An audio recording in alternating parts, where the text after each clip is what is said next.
Here we are performing physical examination of musculoskeletal system.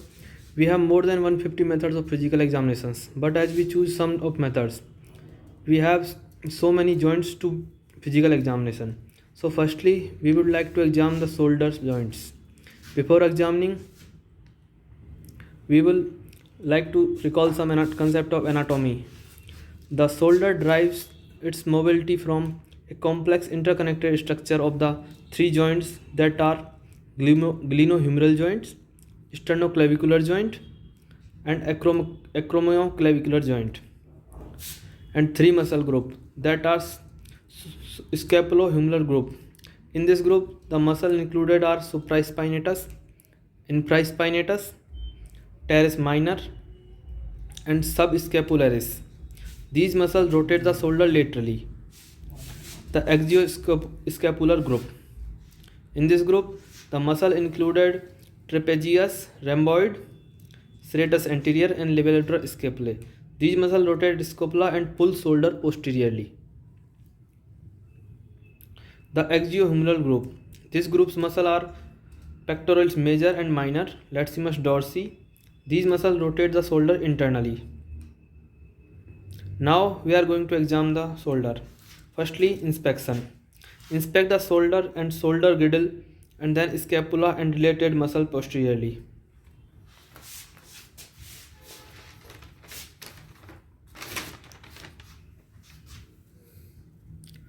Note any swelling, deformity, muscle atrophy and fasciculation or abnormal positioning. Survey the entire upper extremity for the color change, skin attraction, unusual bony counters. Now palpation. Begin by palpating the bony counters and structure of shoulder. Then palpate any area of pain from behind. Follow the bony spine of scapula laterally and upward until it becomes the acromion. Move your thumb medially and down a short step to next bony prominence, the coracoid process. Now palpate the greater tubercle where sits muscle insert. Next, palpate the bicep tendon in intertubercle groove. Now palpate the sits muscle, supraspinatus, direct under the acromion, infraspinatus, inferior to supraspinatus, teres minor, posterior to inferior to supraspinatus, subscapularis, insert anteriorly and it's not palpable. Now we are going to check some maneuver for examining the shoulder. First one, crossover test. Ask the patient to move arm across the chest. In this test, acromioclavicular joint is working. If pain with adduction is a positive test and LR is 3.7. Now, second one, apply scars test. This test for overall shoulder rotation. Ask patient to touch the opposite scapula from behind the neck and form posteriorly. Pain in this suggests rotator cuff disorders.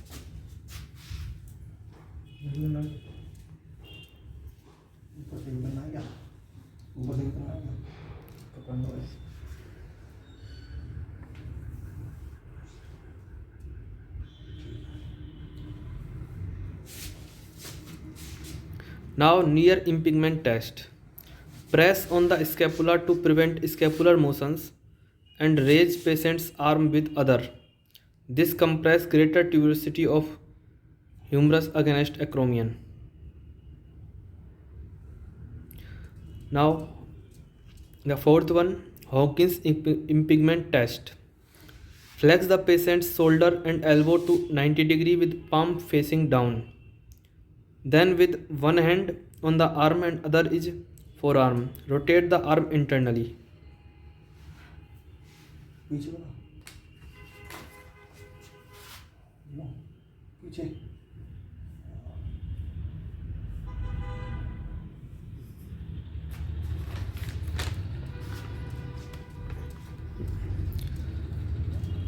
The positive LR is 1.5, but both near sign and Hawkins sign are absent. Then negative LR for supraspinatus impingement is 0.1. That is very helpful. Now for 5.7, the drop arm test. Ask the patient to fully abduct the arm and at the level shoulder level and lower it slowly. Weakness during this is a positive test for supraspinatus rotator cuff tear. Now sixth one, the empty can test. Ask the patient to elevate arm at 90 degree and internally rotate the arm with thumb facing down.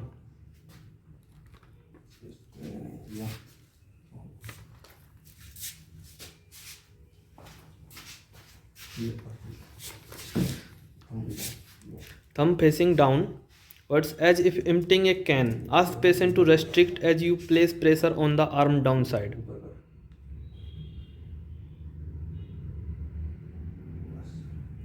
Now we are going to examine the wrist and hand joint. Before examination, recall some anatomy concepts. In wrist joint, we have these joints: distal radioulnar joints, intercarpal joints, and the radiocarpal joints. This joint provides flexion and extension at wrist.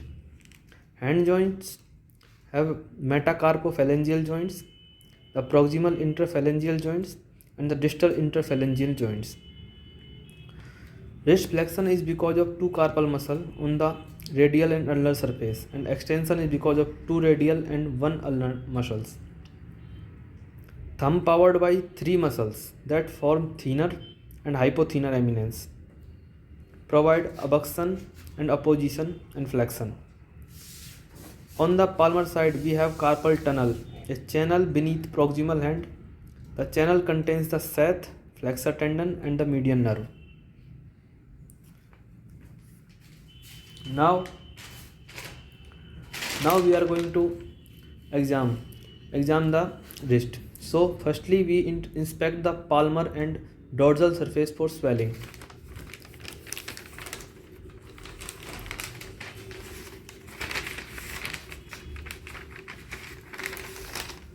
So firstly note any deformity of the wrist and hand or finger bones.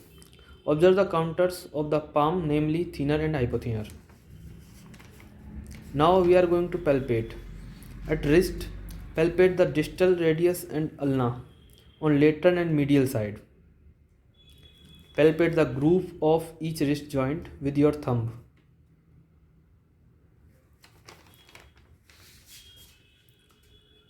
Palpate the anatomical snub box. Palpate the all 8 carpal bone at wrist joint.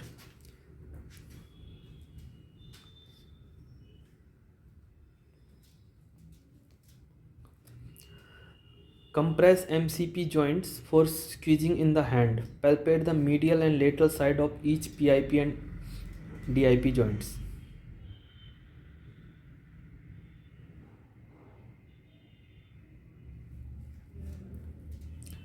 Now we are going to doing some tests. Hand grip test. Test hand grip strength by asking the patient to your second and third finger, grasp your second and third finger. This test for wrist joints, the finger flexors. Fingerstein test. To test thumb function, ask patient to grasp the thumb against the palm and then move the wrist towards the medial line in ulnar deviation.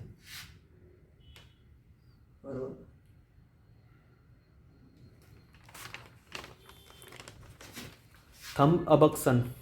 To test this, ask patient to raise the thumb straight up as you apply downward resistance. Weakness in this suggests carpal tunnel syndrome. Tunnel test. To check this, tape over the coarse median nerve in carpal tunnel etching in median nerve distribution is a positive test.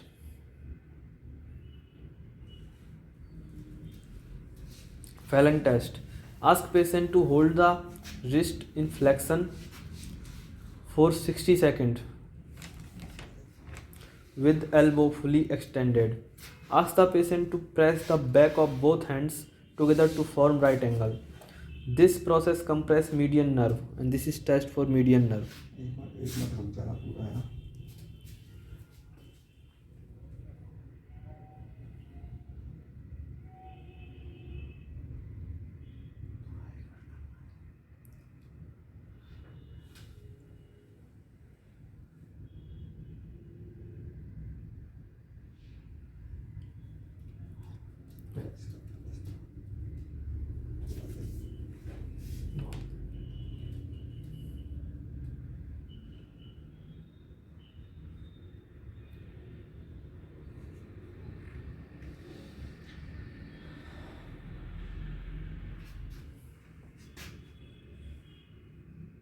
We are going to examine the knee.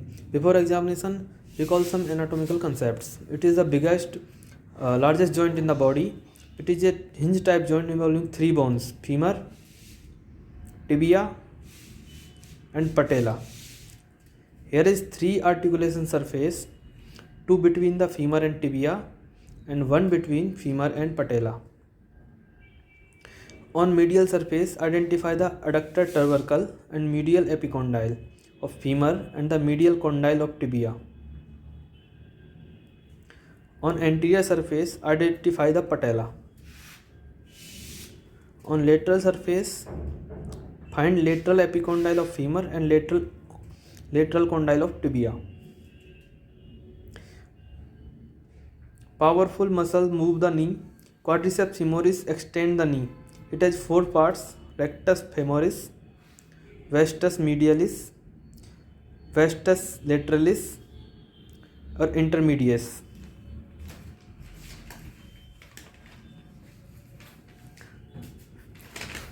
We have also ligaments.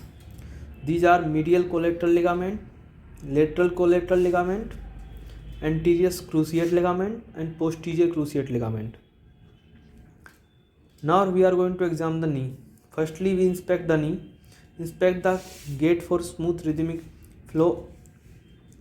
Check the alignment and counter of knee. Observe any atrophy of quadriceps muscles. Inspect any loss of the normal hollow around the patella. Now we are going to palpate. Ask patient to flex the knee because its position to landmark are more visible. Palpate tibiofemoral joint facing the knee. Place your thumb in soft depression on side of patellar tendon.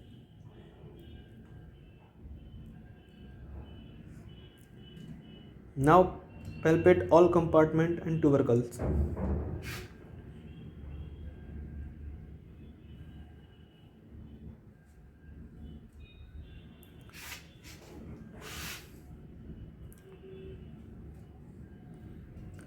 Now palpate the supraspatellar pouch and prepatellar brusa.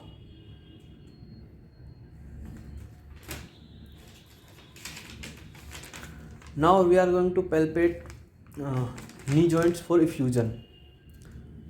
Bulge sign. It is for minor effusion with knee extended.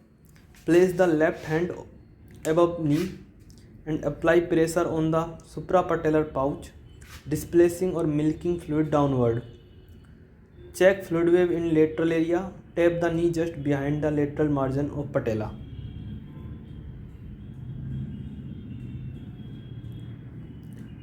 Ballooning sign.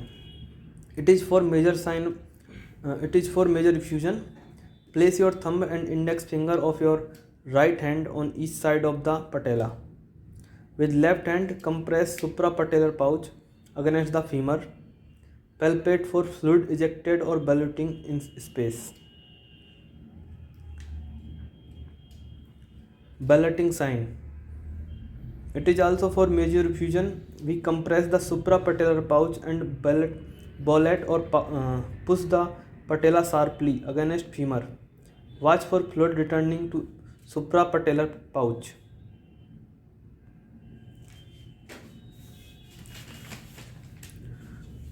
Now we are going to check for some tests. First one, mercury McMurray test. To check for some tests.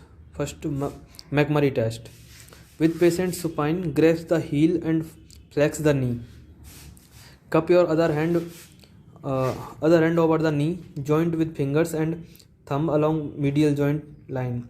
Now from the heel, extremely rotate the lower leg, then push on the lateral side to apply a valgus stress on the medial side of joint. At the same time, slowly extend the lower leg in the external rotation.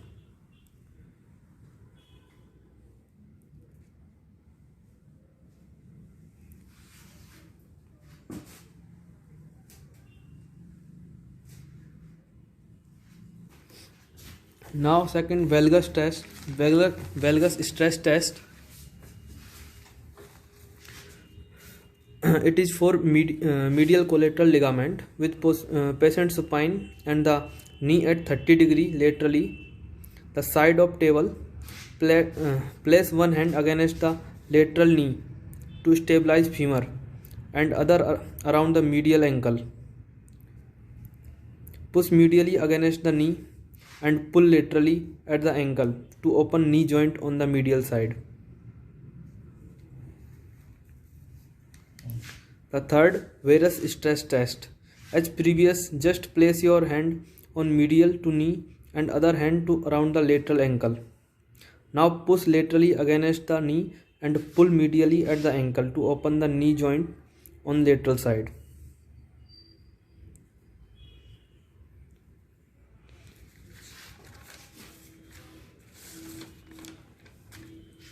Now the third, anterior drawer sign.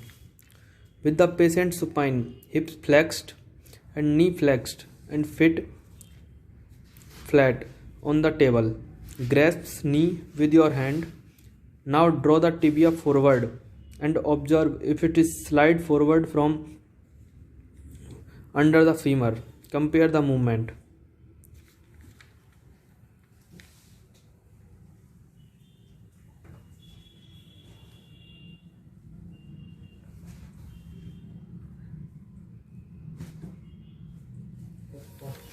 So Lachman test. Place the knee in 50 degree of flexion and external rotation. Grasp the distal femur on lateral side with one hand and proximal tibia on the medial side with another hand.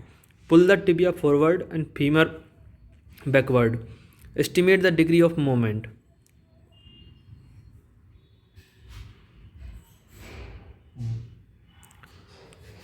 Now posterior drawer sign. Position the patient and place your hands in the position described in anterior drawer sign. Push the tibia posteriorly and observe the degree of backward movement in the femur.